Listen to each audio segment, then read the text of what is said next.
Nako, eto na. Dumami raw ang reklamong natatanggap ng DTI tungkol sa mga peking online seller at mga hindi na-deliver na parcel. Nako, ay doble ingat po tayo. Ngayon pa namang nagsisimula na rin ang Christmas shopping ng karamihan.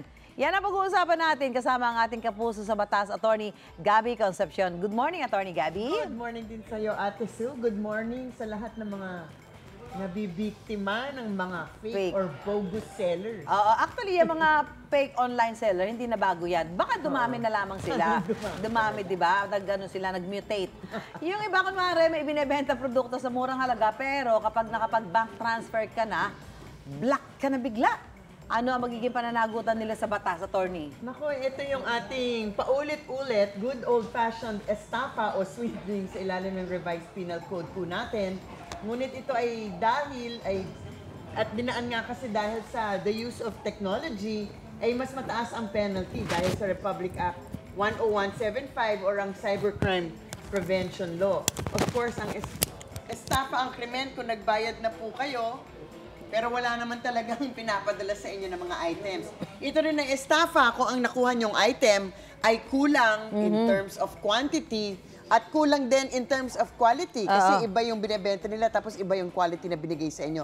Lahat po ito, aside from yung non-delivery of paid items, lahat po ito ay estafa.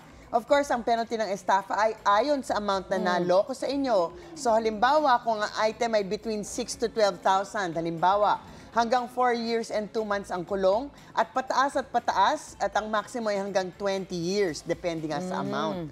Pero, since ang panloloko ay online dahil nga sa Cybercrime Prevention Law, tataas ang penalty by 1 degree at maaaring maging 8 years and 1 day hanggang 10 taon ang penalty kung ito nga panloloko in the case of online scammers, di ba?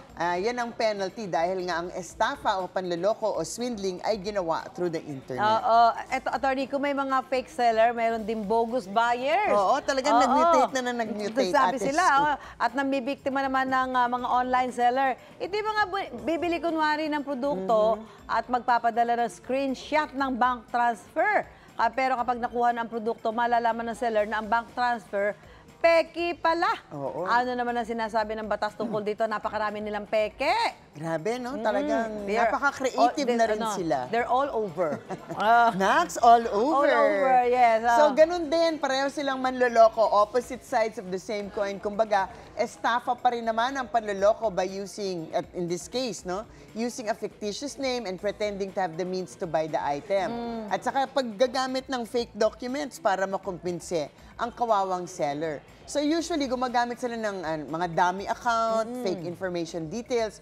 So kung seller po kayo, i-check nyo kung kompleto ang kanyang profile at mga importanteng detalye para hindi naman kayo maloko eh. Lahat ng tao nagtatry na kumita ng pera sa maayos na paraan. Hindi lahat kasi may bogus sellers din. Pero kawawa naman yung mga inosente at hardworking na mga sellers na naloloko lang. Marami sa kanila nga, mga prankster lang, di ba? Wala lang magawa sa buhay. Yung isa ayaw mag-deliver, baka daw siya maloko. Yung isa ay magpadala dahil baka daw siya maloko. Correct. Nawala na talaga yung tiwala.